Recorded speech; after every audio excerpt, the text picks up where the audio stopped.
Assalamualaikum warahmatullahi wabarakatuh. Alhamdulillah wassalatu wassalamu ala rasulillah. Taubat dan hijrah adalah kewajiban kita semua. Kita diperintahkan untuk hijrah dari kemaksiatan, dari kedurhakaan, dari kesyirikan, kekufuran, kepada ketaatan, kepada kesolehan, kepada keimanan dan ketauhidan, kepada ibadah yang sesuai dengan sunnah Nabi SAW. Namun yang perlu kita ingat, hijrah itu tidak mudah. Karena setiap orang yang berhijrah, dia harus mendengar firman Allah Subhanahu wa taala dalam surat Al-Ankabut ayat 2. Ahasiban nas an yutraku an yaqulu amanna wa hum la yuftanun. Apakah manusia berpikir mereka akan dibiarkan begitu saja memproklamirkan iman mereka, taubat mereka, hijrah mereka, lalu mereka tidak diuji oleh Allah Subhanahu wa taala? Allah akan uji kita sehingga terbukti mana yang benar-benar hijrah dan mana yang KW dalam berhijrah. Untuk bisa bertahan dalam hijrah, untuk bisa bertahan dalam ujian-ujian tersebut, kita butuh ilmu, saudaraku. Allah berfirman dalam surat Al-Kahfi ayat 68, "Wa kaifa tasbiru 'ala ma lam tuhit bihi khubra." Bagaimana Anda bisa sabar?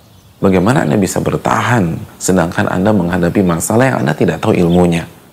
Analogi sederhana, bagaimana seseorang bisa melewati ujian fisika, kimia, matematik sedangkan dia tidak tahu ilmu tentang soal-soal tersebut.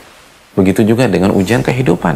Gak mungkin kita bisa bertahan dalam hijrah kita kecuali dengan ilmu. Tapi ada sebuah pertanyaan. Ketika kita putuskan untuk mendatangi majelis ilmu, untuk menambah ilmu kita, ilmu apa yang harus kita prioritaskan? Bagaimana kurikulumnya? Majelis ilmu itu bagus-bagus dan sangat banyak, bahkan seringkali ada di waktu yang sama. Apa yang harus kita pelajari pertama kali? Saudaraku yang dirahmati oleh Allah Subhanahu wa taala, Al-Imam Ibnu Mubarak, seorang ulama besar, nama yang tidak asing lagi di dunia ilmu. Beliau memberikan jawabannya kepada kita, kepada orang-orang yang baru hijrah. Beliau mengatakan, "Kanu yatlubuna al-adab al-qabla al-ilm." Mereka, para sahabat, para tabi'in, ketika belajar, mereka mempelajari adab dulu sebelum mempelajari ilmu. Mereka mempelajari adab dan akhlak sebelum mereka mempelajari masalah-masalah ilmiah yang pelik, masalah-masalah ilmiah yang besar dan panjang. Mereka mempelajari adab.